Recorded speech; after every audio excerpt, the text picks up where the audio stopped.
नमस्कार। आज चाहिँ काली प्रदेश सुर्खेतदेखि कालीकोट जिल्ला राजगञ्ज नगरपालिका नम्बर 7 मेरो गाउँसम्म मेरो जन्मघरसम्म चाहिँ तपाईहरुलाई एउटा भिडियो देखाउन चाहन्छु। ए हो सुर्खेत हेर्न सक्नुहुन्छ तपाईले। हामी अहिले चाहिँ सुर्खेतमा छौं। यो बाटो चाहिँ अब हामी कालीकोटको बाटो हुँदै छौं। यो चाहिँ बाङ्गे सिमल लगभग हामी अब पुग्न थाल्यौं। एकदमै रमाइलो ठाउँ पनि छ सुर्खेतमा चाहिँ।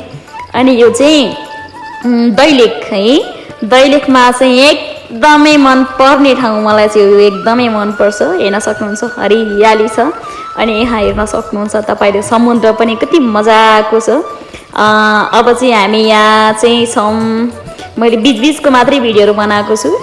अनि हामी सुर्खेत हुँदै दैलेख हुँदै हामी चाहिँ अहिले कहाँ छौं भन्दाखेरि हामी लगभग यो अछाम र कालीकोट जाने हामी यो बाटोमा छौं। अनि यो चाहिँ पुल चाहिँ अछाम जाने बाटो।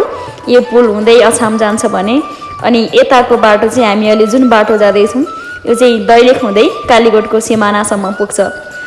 अनि यो पुल पार गर्दै अछामतिर गाडीहरु जान्छ भने यताको बाटोहरु चाहिँ कालीकोटतिर जाने बाटोहरु हेर्न सक्नुहुन्छ। तपाईले यो पुल भन्दा अलि यतानिर एकदमै यो नदीको नजिक धानहरु पनि मज्जाले रोपिएको छ। अनि यहाँ हेर्न सक्नुहुन्छ तपाईले एकदमै मजाको नदीहरु देखिराखेको छ। अनि त्यहाँ हेर्न सक्नुहुन्छ तपाईले कति मजाको डाँडाकाँडाहरु छ है, हरियाली छ। अनि यसैगरी हामीसँग एउटा भाइ हुनुहुन्छ, एउटा दाइ पनि हुनुहुन्छ। हामी सबैजना चाहिँ कोर्डिनेट हुँदै अगाडि बढिराखेका छौं। अनि तपाईले यो नदीको अलिकति माथिनिर तपाईले हेर्न सक्नुहुन्छ यहाँ चाहिँ घरहरु पनि छ।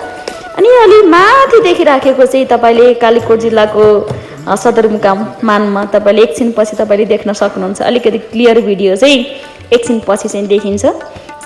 अनि यो चाहिँ एकदमै डरलाग्दो बाटोहरु छ है।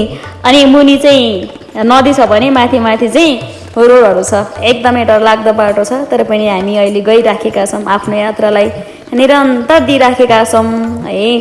अनि यता तपाईले हेर्न सक्नुहुन्छ माथि डाँडा चाहिँ कति राम्रो छ। यताबाट टिप्परहरु पनि आउँदैछ। हामी लगभग यो बाटो चाहिँ कालीकोटको बाटो हामीले पार गर्यौं है। अनि कालीकोट लगभग अनि यसलाई भन्छ यासमोड। अनि कालीकोटको यासमोड चाहिँ यो हो है। एकदमै राम्रो छ, एकदमै रमाइलो छ। अनि यासमोड चाहिँ यो यासमोडमा एकदमै डरलाग्दो बाटो चाहिँ छ। अलिकति यहाँनिर तपाईले यहाँदेखि गाडीहरु पल्ट्यो भने गयो सिधै खोलामा है। अनि हेर्न सक्नुहुन्छ यता गाउँहरु पनि मजाको रहेको छ। माथि चाहिँ सदरमुकाम देखिराखेको छ। यसैगरी तपाईले हेर्न सक्नुहुन्छ यता गाउँहरु पनि तपाईले हेर्नुस्। त्यहाँ विद्यालय पनि छ। यताबाट ट्रक पनि आइराखेको छ। अनि यो चाहिँ सदरमुकाम जाने यो जुम्ला जाने बाटो र यता चाहिँ कालीकोट जाने बाटो है। यता राजकोट नगरपालिका जाने बाटो माथि देख्न सक्नुहुन्छ हाम्रो मानमा सदरमुकाम। अनि यो अर्को देखिराख्नु भएको छ जुम्लातिर जाने बाटो है। अनि यता हाम्रो कालीकोट यता राजकोट नगरपालिका जाने बाटो। तल चाहिँ खुलालु पुल, यसलाई खुलालु पुल भन्छ। पहेँलो पुल कतिपयले पहेँलो पुल भनेर चिन्नुहुन्छ। अनि यो भर्खरै मात्रै बनेको पुल हो। अनि हामीले यो बाटो पार गर्दाखेरि हामी नरनाथ गाउँपालिका लाई ट्याक्कै छुन्छ। यो एरिया चाहिँ नरनाथ गाउँपालिकाको एरिया चाहिँ हो लगभग। अनि यो पुल एकदमै मलाई भाइरल पुल है, कालीकोटको लागि भाइरल पुल।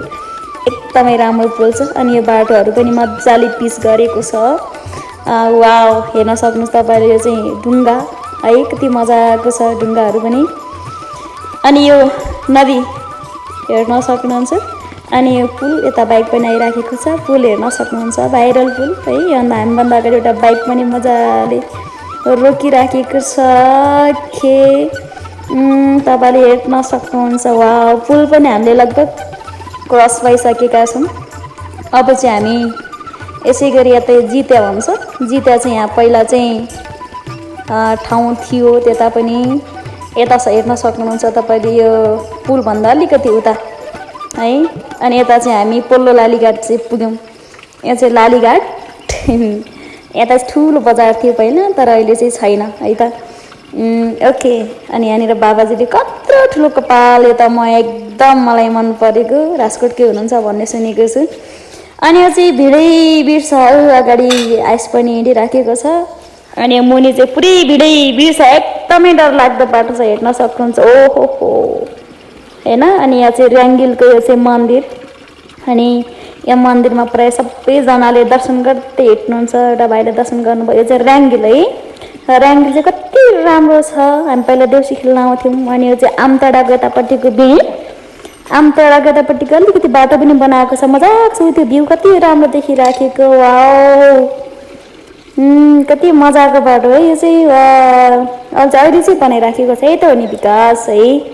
जब हामी विकास छैन भन्छौँ, तर कुनै कुनै ठाउँमा मजाले विकास भएको देख्दै गर्दाखेरि गर्व फिल हुन्छ। अनि यो चाहिँ हामी लगभग शान्तिघाट, यो चाहिँ शान्तिघाट पुग्यौँ है। हामी पहिला यहीँ बसेको, यो शान्तिघाटमा नै हामीले बसेर व्यापारहरू गरेका थियौँ। अनि यो चाहिँ हामी शान्तिघाटको अलिकति माथिनिर पुग्यौँ। शान्तिघाट तल देखियो, पुरै शान्तिघाट हो। अब हामी लगभग मेरो घर पुग्न थाल्यौँ है। हामी मेरो घर पुग्न थाल्यौँ। ओके, अब मेरो घर आउँदैछ। वा, तपाईँले हेर्न सक्नुहुन्छ मेरो जन्मघर। ओके, पर देखिराखेको सेतो घर चाहिँ मेरो जन्मघर। अनि मेरो भाइ बहिनी मम्मी सबैजना खुसी हुनुहुन्छ म आउँदैछु भनेर। एकदमै है, हेर्न सक्नुहुन्छ तपाईँले मेरो जन्मघर। माथि चाहिँ हाम्रो गाउँ, हाम्रो जन्मघर। मेरो घर चाहिँ रोडैमा छ। मेरो छोरा, दिदीको छोरा। ओके, हेर्न सक्नुहुन्छ यता, यो चाहिँ मेरो जन्मघर है। ओके, यता हेर्न सक्नुहुन्छ, यता चाहिँ धारा खाने पानीको धारा, यहीँ नुहाइन्छ, यहीँ पानी खाइन्छ। एकदमै राम्रो छ। लुगाहरू पनि सुकाइएको छ। कि अगाडिको भाग यता मम्मी पनि बसिराख्नु भएको छ, मम्मी। ओके, यो पछाडि खोला, यहाँ पछाडि बाबा भात खाँदै हुनुहुन्छ। वाउ, घर पुग्यो।